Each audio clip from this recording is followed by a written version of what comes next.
So BMW decided to send your boy Tall Guy that brand new 2025 i7 M70, and I'm gonna tell you what it's like living with it. The good, the bad, and of course, everything in between. Let's get to it. Now, right off rip, we gotta talk about something that supersedes alike to me because I love the flex that this joint gives you whenever you are in the car solo dolo or you got a passenger in this car. BMW lets you control your volume by simply just moving your finger in a clockwise and counterclockwise motion, and the car will detect you and turn the volume up or down. You even got a crystallized mouse, gear shifter, and engine start stop button. But BMW didn't stop there because you also got crystallized seat adjusters, which look like VVS's on your door panel. They look really good. I do wish they had ambient lighting in them or just a white light because it would make it really legendary at nighttime because they look good during the day or night.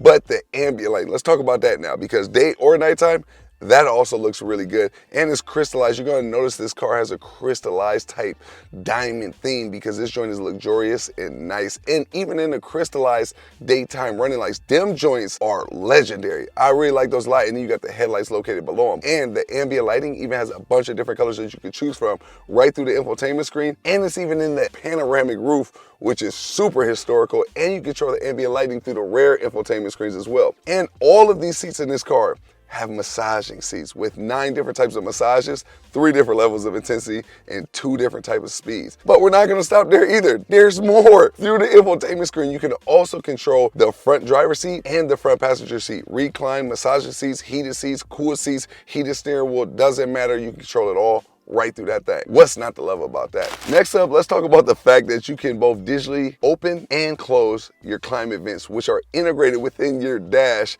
and they're also touchscreen. But to open and close them, all you gotta literally do is press 0 to fully close them, or 1 or somewhere in between, whether you want it partially open, mid-mook, or fully open and mooked out, right? For your airflow. To control where your airflow goes, you got a little spindle up under that thing. This looks like something that would belong in a concept car, in short. Like, it doesn't look like something that would make production, and I like it a lot because it is modern and futuristic, which is what you want when you get all this tech in a car, and it's electric, and electric cars are synonymous with having a lot of tech, honestly. But how you control the airflow is dope in design, but not so practical in life to me, I guess. I wouldn't change it, but I'm not the biggest fan of the little spindle thing. It is responsive. I don't know, for some reason, it just feels a little like you got your big ass finger and you're just trying to fly in the airflow, and then the fact that you can't see the vents, but they are integrated under the ambient lighting, kind of makes it more difficult. I would prefer to control the airflow right through the infotainment screen and be able to move the airflow right through. I know I'm asking for a lot right now, man. BMW's already given us a lot, but hey, I'm just being honest and I'm giving y'all my full transparent thoughts. But you even got your max front and rear defrost integrated within your ambient lighting along with your hazard button. They made that an experience to turn your hazards on. Where I'm from, if you turn your hazards on, man, you looking raggedy. But in this one, when you hit that hazard button, it makes it an experience, and it makes you want to show people in your car like, hey, look what happens when I hit my hazard button. And then the ambient lighting just flashes red until it just goes back to your original ambient lighting that you chose. I thought that was dope. But at the same time, you got your glove box button in your ambient touchscreen thing as well. Glove box just drops down ever so elegantly. It doesn't just flop down like most cars. It doesn't have a traditional lever that you got to pull and it makes it look ugly. They literally put a lot of thought and time and attention into making this car, and I think it's super dope that they did that, so I just had to talk about that. Now, next up, we got to talk about the fact that BMW gave this big ass chauffeur sedan rear wheel steering, which means that when I turn this wheel to the left, not only do the front wheels turn to the left, but those rear wheel turns as well. So that way I can literally bust a U-turn on a dime with this car, or if I'm parked and just sitting still, I can literally just bend and get out of a sticky, tight situation if I have to. The only other car I've ever seen wasn't even a car that had that feature. It was a Hummer EV3X SUV, which I've also done a review on in a 5-minute format and what it's like living with. Make sure you check it out as soon as you're done with this one. But I just had to talk about that because I thought that was super dope, and I thought that was super mindful of BMW to give this big ass sedan rear wheel steering. Super dope. Next up, let's talk about one of my favorite things about this car, probably the most favorite thing about this car, and it's the fact that many ways that you got to both open and close all 4 doors in this car at all times. You can do it through the infotainment screen and close and open all doors simultaneously, individually, or collectively. You can just stop one while all 3 other doors are closed and then have one just keep going just to act dumb. And then at the same time, you can open and close all 4 of these doors automatically by pressing a button right here on the dash for the driver's side, or the passenger side, which is integrated in the ambient lighting. But on all 4 doors, you literally have a lever in case of electronical failure. But then for the people who just want to be regular, you got a button to literally just force your way out the door. If you're in a rush, put your foot on the brake and the door will close all by itself, signaling to the car, let's get to it and let's go. On the outside, you got another button to press and it will literally detect if you're parked too close to another car or whatever. The only thing that would make these doors better is if you could open the door through the key fob. That would be a game changer flex. That's some spoiled shit to request, but it would be so dope if you could do that. Now, let's talk about a neutral thing, because I don't think it's a dislike because I don't know how well they will age, but that's my concern, is how well will these doors age in 10 years, 20 years, 30 years, and will they hold up to the test of time? How long would it take before these joints go full kapooty and go out? And if this is an option that you pay for in your car, obviously it's a hefty price tag. You literally have to think about something like that, because is this gonna be some doors that's like in 20, 30 years, like you're surprised when you see a person with a BMW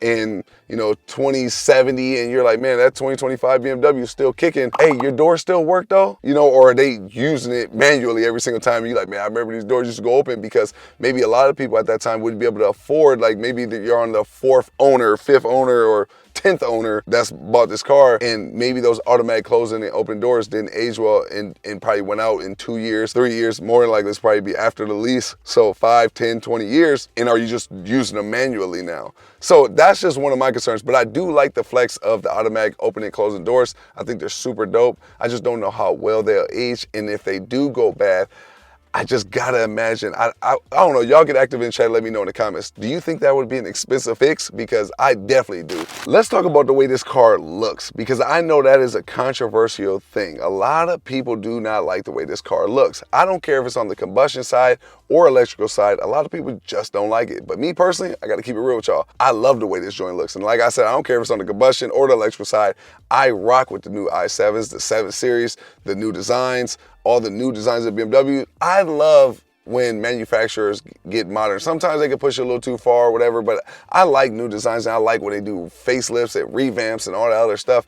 We're not meant to stay the same as human beings, so why should we stay the same with cars and what's going on in the new year and models? So it's like, for me, like, we were meant to be pushed in the threshold and evolutionized, you know what I mean? Like, so if you're not getting better and you're not taking risk and you're not taking leaps of faith, to me, I just be like, what's the point, man? You're just existing and you just don't want everything to change because that's your comfortable space. And I love when manufacturers get outside their comfort zone. So I love the way this car looks, especially this two-tone paint job in particular on this car. It's like a violet type / purple, little dash of pink type, but it's still like, it's like a Maybach version of BMW, and I like that a lot. And I also did a review on the Bentley Azura EWB, which was like a chauffeur type SUV in a 5-minute format. Check that out when you're done with this one. This reminds me of like the sedan version of that SUV, which is big for BMW to compare with Bentleys, but I gotta be honest with y'all, I like this joint a lot. But the only difference with this one stands out with this paint job, and I really like it a lot. But the only thing that can make this joint even more spectacular is if you get that Barrett's Automotive spectacular ceramic wax. Support our car wash products by clicking that link below in the description. We would greatly appreciate it. Now, you know they took a lot of time and refinement when building this vehicle, because you even got 4 leather wrapped oh shit handles for all 4 passengers in this whip. Think about that. That's a pretty good touch. You can't talk about this car without talking about the pure comfort that you get from being in this car, whether it's the carpet, the seats, or just the space in this car. This car will make you want to take your shoes off just to put your toes in the carpet, because that carpet is ultra comfortable, just like these seats. The way this car drives, it just floats like a cloud, man. It's like the cloud from Dragon Ball Z when Goku be on that thing and just glide through the wind. This joint just floats and goes in the most blissful way. But at the same time, you know you're riding in luxury, but you also know that you can get down with the get down whenever you want to get down. The front grille illuminates at nighttime, and that's also another controversial thing for a lot of people that don't like that design. I personally love that design. Like I said, it looks like big Tron, big modern, big futuristic, looking like a spaceship, big Guardians of the Galaxy, and I like it a lot, and I would not change it, so I had to mention that. Let's be real, if you're buying an i7 M70, you're buying this joint to get chauffeured, you probably got a whole lot of money, you probably got generational wealth, and you want to be chauffeured around LA, New York, or wherever you got this joint in, whatever states you in, and those cup holders in the back got to be more important and prioritized than the front seat cup holders. Now, the front seat cup holders are legendary. You got 2 individual cup holders behind 2 retractable doors, but in the back seat, you got armrest integrated cup holders that retract out like Go Gadget, and you even got a wireless phone charger on top of that thing. And one thing that I have to talk about, quick side note, when it comes to wireless phone charging, 99.9% of manufacturer cars that I've experienced, when they got a wireless phone charger in the car, all that joint do, it's like an air fryer or like an oven. It just make your phone hot as hell. Big baked potato, no sour cream, no cheese, no salt, no nothing. It just make your phone hot as hell. But BMW, I don't know what y'all did, but if you take your phone case, because the phone case matters now, you gotta take your phone case off. These joints will literally charge your phone from 0 to 100%. This is the real deal, Holyfield, and they got it in both the front seat and back seat. But to get back to the back seat, the reason why that's so important is because you're getting chauffeured in this car, and you want to make sure you got the practicality and understanding just like you do in the front seat, if not more. And that one has armrest with storage space with 2 or 3 chargers up in that thing. I'm going to say it's 2 in there. So think about that. That's big time. I don't like these cotton ball looking seats. When I first got in, I said, open the door, I said, damn, they got the Q-tip mooks in here, man, with the cotton balls on the car this legendary. And I could not understand it. Even on the armrest, this big grandma's quilt looked like she made it straight from scratch with her, you know, her sewing blankets, the needle, the knitting things. It looked like one of them kind of seats. I ain't even gonna lie to you. I'm not a big fan. I like the design of the seat, but I don't like the cotton ball material. It looks like something you would get in a base model Toyota Corolla or something like that. You know what I mean? That's the type of roast, but I ain't gonna lie to you. They don't look the best with that material. With that being said, there's a caveat. They feel the best. I'm not even gonna lie to you. This is like your grandma's couch. So not only do they look like your grandma made it, but they are comfortable like your grandma's couch. You know, one of them couches you just get in and you just sink in that thing and it's just real comfortable. You're like, ooh, I don't even want to get up out this joint. That's these seats. They might not look the best with that material, but I promise you, they feel the best because of that material. So it's like I said, it can't be a dislike. Maybe neutral, I don't know. But y'all get what I'm trying to say. Like, it's like you gotta pick your poison. Because I think when you're getting, my wife actually mentioned this, when you're getting in a car this luxurious, this refined, you know, you don't wanna get in a car and the leather's baking or hot, or you wanna make sure you're ultra comfortable. And sometimes if you got that leather, if it could be too cold or it could be too hot and be hard like to really like adapt to you, like a Tempur-Pedic mattress. These ones got that, and they're always the perfect temp because of that material. They do got some leather on the back that you might want to protect with your Barrett's Automotive Pristine Leather Conditioner by clicking the link below in the description. And they are perforated, obviously heated and cooled in both the front seat and back seat. You got speakers in the headrest. Now let's talk about the Bowers & Wilkins sound system, because this joint go crazy. I know I'm just going straight to the next thing, y'all, but listen, you got a 3D intensity in this joint along with a 4D bass. And you can customize all the extra understandings as much as you want in this joint. And the speakers in the headrest are a game changer. Because if you're in the back, you're getting chauffeured, you already got pillows in the back of that thing to fully go crazy. But you lay your head like this, no matter how you laying your head straight, side, perpendicular, obtuse, it don't matter. You are gonna hear that music and it is gonna give you a full 3D and 4D experience. A lot of times manufacturers name their sound system this crazy stuff and call it, oh, 4D, Guardians of the Galaxy, and then it don't even be that. You're like, man, that's poop ass shit. But no, this one is really, really top tier. I rock with it with all 10 toes, stand on it firm. Next up, we have to talk about the fact that you can open and close the blinds from the rear seat and front passenger seat. And get this, these are real blackout curtains. I mean, as much as they can be for a car. All you gotta do is literally press a button. All your blinds in this car will close. They're not like your regular shade shutters in your regular SUV or car in 2025.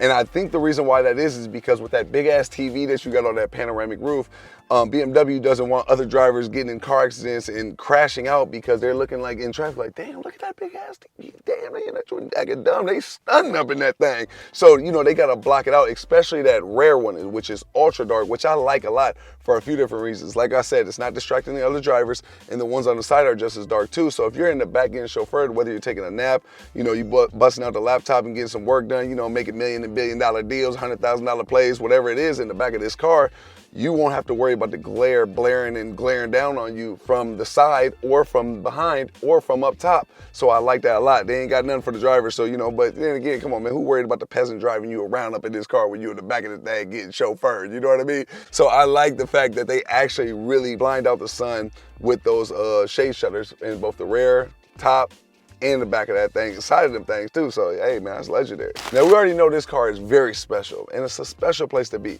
But let's be real, the most special place in this car is in the back seat. Back there, you can also control every nook and cranny of this car through the rear infotainment screens with things such as your music, volume of the music, retractable TV, your blinds, ambient lighting, climate controls, phone, and you can even dial anyone's number and call them straight from the back seat. That's legendary, man. Come on now, I got to talk about that. So real quick, let's simultaneously talk about the heads-up display, digital gauge cluster, and infotainment screen, because we're gonna have a smorgasbord of likes, dislikes, loves, and hates in this whole kind of wrap up right here. What I love about all three is the fact they got a high resolution, modern design, and they look really good. The part I got a problem with the infotainment screen, it is super complicated when you first get in this car to figure out the lay of the land. And I review cars for a living. This is what I do. And it's hard for me, so I know it'd be hard for your regular, everyday person to just get in here and know the lay of the land with this car and this infotainment screen. Even BMW has to know it's hard because they even created a search engine in there for you to look for things to navigate through everything a lot easier. And that's really helpful because it offers so much tech, which I really love, but there has to be a way that we can literally navigate through this easier. I don't know how. I don't have any critiques on how we can do it. I just know there has to be an easier way for sure, because it offers so much, but it has to be an easier way to just get to it all. You know what I mean? Now, the digital gauge cluster, like I said, it looks really good. You can change the layout and the content of it, along with simultaneously being able to reconfigure your heads-up display to a reduced view, you know, your directional, GPS, different things like that, right through your steering wheel on the right side controls. You can get those to match each other, and obviously it gives you your suggested speed limit where you're at, and then your actual speed limit, because you know y'all ain't gonna actually be doing that. But it's still good to know, and you don't never have to take your eyes off the road, so I always love a good heads-up display, and this one in design is actually really good. I'm not even gonna lie to you. Now, one thing I don't like about this car are these sun visor lights. I mentioned this with the BMW M5 that I also reviewed in a 5-minute format and what it's like living with, so make sure you go watch that video as soon as you're done with this one if you're interested. But the sun visor lights, they're not enough. They too dim. They are LED, but they're not bright white LED, and they're just too dim to me, so I had to mention that. But I do like the fact that these sun visors do detach and extend, unlike the M5. My next thing I dislike is gonna have to be that whenever you go into reverse in this car, your front parking camera pops on first, which I don't got a problem with it popping on when you choose it, but I do have, or when I'm going forward, but I do have a problem with it going on first before the actual rear parking camera. And there's like a little lag in between the front parking camera and the rear parking camera. And in general, I think the parking cameras just could be better in this car. I'm not even gonna lie to you, with all the tech and the futuristic understanding that this car got, they could be better quality and not so like warpy, and that lag it has to go. I ain't even gonna lie to you. And why does the front come on first before the rear? It's kind of annoying, honestly. My wife pointed out to me is the fact that those daytime running lights look good in them, man, but they get condensation build up in them, and my wife pointed that out to me, and I noticed that, and it happens daily. So I was like, damn, like, that's kind of like disappointing if you just bought this car for the price tag of what this car is, 170 type, and then next thing you know, you got condensation build up. If it's doing that in the first year that you got the car, I can only imagine how bad it's gonna get in the coming years or 10, 20 years from now. And that's just not acceptable. I ain't even gonna lie to you. And them things look way too damn good to be having condensation build up that early, this soon. Now, my next dislike is gonna have to be the fact that if the driver in this car is too tall, you cannot fold down that retractable TV. It will literally tell you through the rear infotainment screen while you're being chauffeured that, hey, that seat got to be scooted forward a whole lot more for me to drop this TV. And once it's scooted forward all the way to the mook, and you got to be pretty damn close to the mook to really drop that TV. So, I mean, you can't be even probably your average height without, you know, having to scoot forward to retract that TV, which is kind of like a neutral thing. It's more of a tall person problem that I'm dealing with, that I experienced while living with it. Most people probably haven't or won't, but it's just something I had to mention. So it's kind of like a dislike and a neutral thing for me, so I just had to mention that. Now, the next thing that I dislike about this car is the fact that when the air blows, I know it's supposed to be elegant and bougie and prestigious and pristine, just like the pristine leather condition from Bears Automotive. I know the rich, wealthy people don't want just things just thrown in their face. They want to feel elegant when the air blows at them. It feels like a pedicure, it feels like a manicure, it feels like a facial when the air's hit you. Not me, man. Listen up, I'm from the hood, I come from nothing. When it's hot, I need that joint to blow my toupee off the top of my head. And when it's cold, I need it to melt me like an ice cream cone on a hot summer day. I need to hear a supercharger Hellcat whine coming from the airflow when I'm hot or cold, doesn't matter. Cool me down when I need to be cooled down, heat me up when I need to be heated up. You know what I mean? I'm not trying to wait and be like, oh yeah, well this is part of the prestigiousness and the bouginess of it. No. Do your job, man. This car per full charge, when I was charging it, it says at 100% you get about 239 miles of range. And some people might dislike that. I personally don't dislike it, I don't love it. Could it be better? Yes. Could it be worse? Yes. and I think people still buy it. So it's just more of a neutral thing I just kind of want to throw out there for y'all, and let you kind of decide and decipher if that's good or bad. Y'all let me know in the comments. Another neutral thing that I just kind of throw out there is I don't know how practical that TV actually is to my life per se, or most average people, because I'm not gonna lie to you, I've had it for a week. I haven't used it one time. But now let's talk about a dislike I have with that TV.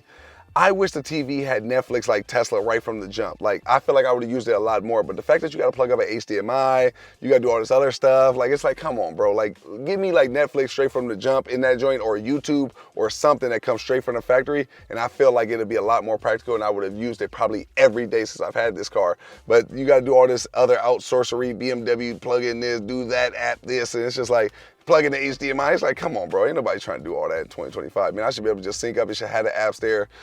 But whatever, that's just something I had to mention to y'all. Also, I like the fact that BMW thought about if there actually was a rear middle seat passenger in the back seat, that you get a pop-up headrest. But I do gotta tell y'all straight up, like, that ain't gonna shake in that back seat, middle seat for me anyway. I ain't gonna lie, I was big tight back there. That's the only place in the back seat where I felt really tight and like squished up at tight. The back part kind of like comes out, whereas the other two kind of sinks in. So I don't know if you want to sit in that back middle seat anyway for that long of a time, or if anybody ever would, but BMW thought about you in case you did, and they put a pop-up headrest back there for you. So that's everything your boy Tall Guy got to talk to y'all about, man, when it comes to the new 2025 BMW i7 M70. This joint is historical on so many levels. I got way more likes than I do dislikes, way more love than hates than I do with this car, and I hope y'all enjoyed this video just as much as I enjoyed producing it for y'all.